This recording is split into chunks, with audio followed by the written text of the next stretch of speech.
Avvalambor assalomu alaykum. Zuhurda musofir kanalini kuzatib borgan aziz obunachilarimiz hammalarga xayrli kech deb qolamiz. Mana bugun 30-sentyabr 2025-yil. Bugun bizda ajoyib xushxabar va yangiliklar bor. Videoni oxirigacha ko'ramiz. Videoga bitta like bosamiz, chunki bu mavzu hamma uchun kerak. Nima mavzu deydigan bo'lsanglar, videoni oxirigacha ko'rsanglar tushunib olasizlar. Demak, bizda ko'p beriladigan savollar: menga amina kerakmi yoki qog'oz registratsiya kerakmi? Va Zuhuriddin bizga ish kerak, qayerdan topamiz degan savollarga bugun men javob berib o'taman. Bizda eng birinchi aytib o'tay, yangilikni zo'ri, xo'p, bilasizlar, Amina приложениесі faqat Moskva hamda Moskovskiy oblastida ishlaydi. Ya'ni Moskva hamda Moskovskiy oblastida yurgan aka opa-singillarimiz ishlash maqsadida rabota deb yozib kelgan patenti bor aka opa-singillarimiz, обязательно Amina kerak. Qog'oz registratsiya shart emas, kvartirada yashasangiz.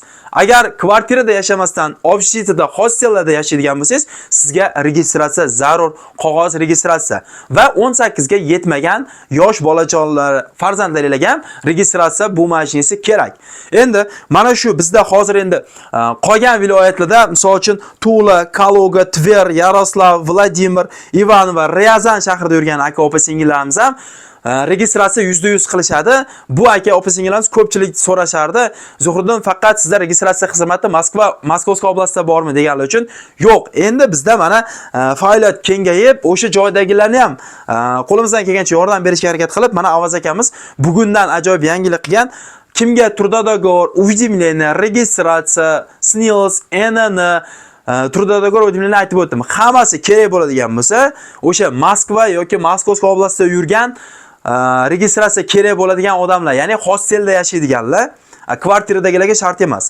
Hostellda yashaydiganlar va 18 ga to'lmaganlar registratsiya kerak bo'ladigan bo'lsa, yoki kimda-kim Kaloga, Tula, Tver, Yaroslav, Vladimir, Ivan va Ryazan shahrida bo'ladigan bo'lsalar, sizlarga %100 registratsiya, снилс, NN, трудодоговор o'dimlari kerak. Shuning uchun ekrandagi nomerlar turibdi. +7926 132 42 42 raqamlarimizni o'zingiz uchun saqlanib qolinglar. Qanaqa dokument masalasida yordam kerakmi yoki deport zapret tekshirish kerakmi yoki o'sha ochilish muddatlarini ko'rib berish, qachon ochiladi, nima sababdan, qancha yilga deport bo'lgansiz, hammasini mana shu nomer orqali olsangiz bo'ladi.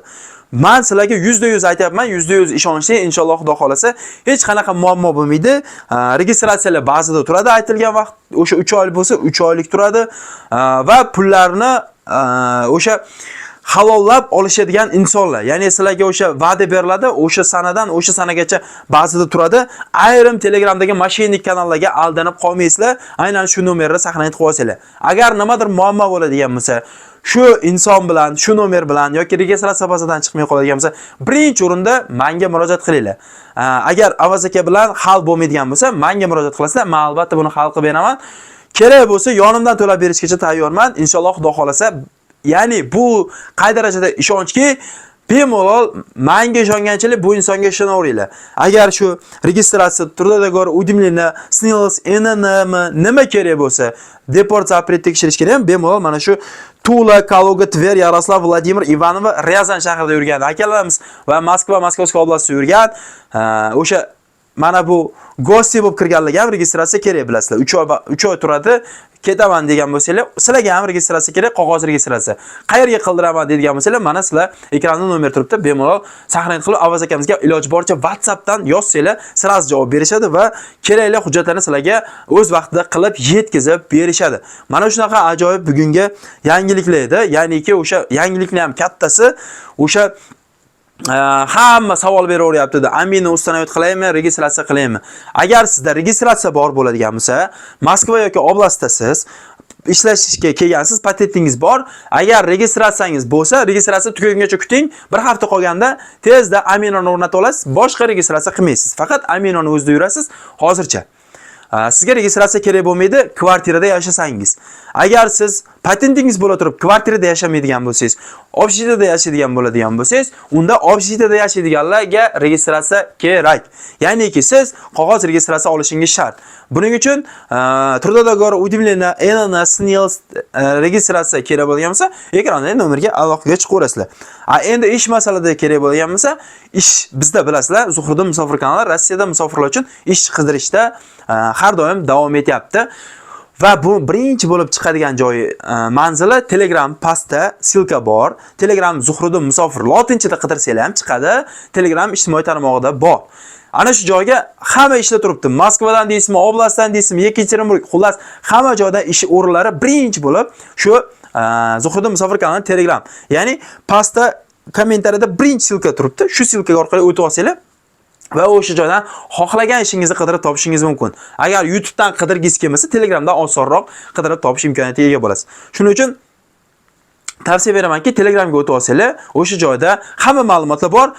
Musofirlar uchun qiziqarli, qiziqarsiz, xushxabar va noxush xabarlar eng birinchi bo'lib Telegram kanalimizda chiqadi. Bugunga mana shunaqa edi. Menimcha Amina bilan registratsiyani hamma tushunib oldi. Aminani kim ustanovit qilish kerak, registratsiyani kim olish kerak. Kvartirada yashaydiganlar yana %100 aytaman, sizlarga registratsiya kerak emas, sizlar qilmaysizlar. Turgan joylarga o'sha Aminani ustanovit qilib, joylarni ko'rsatib qo'ysanglar bo'ldi. Endi mana bu obsidiada turadiganlar sizlar registratsiya qilasizlar. Va 18 yoshdan pastdagilar ham qiladi registratsiya. Hozircha bu Moskva, Moskovskiy oblastida ishlayapti. Amina prilojeniyasi. Agar kelajakda 2029-yilgacha sinov muddati, agar sinov muddati o'tsa, keyin qolgan viloyatlarga ham shu narsa tarqashi mumkin.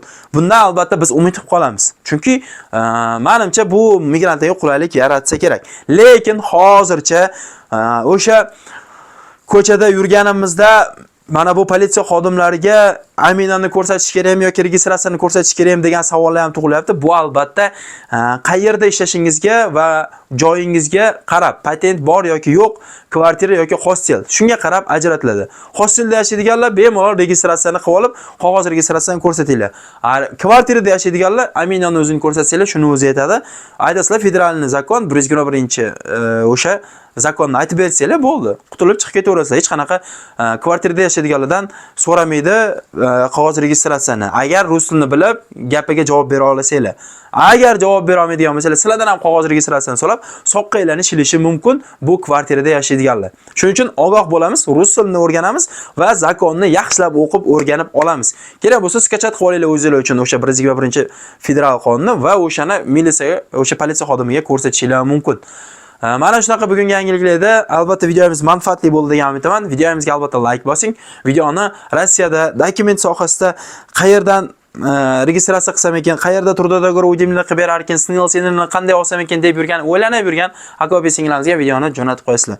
Bizning faoliyatimiz kengaydi deb aytishdi, ya'ni Avaz akamizda Tula, Kaluga, Tver, Yaroslav, Vladimir, Ivanova va Ryazan shahrida yurganlarimiz bemalol registratsiyani 3 oy bazada turadigan ofitsialni mana shu Avaz akamizdan olishingiz mumkin. Hammaga xayr.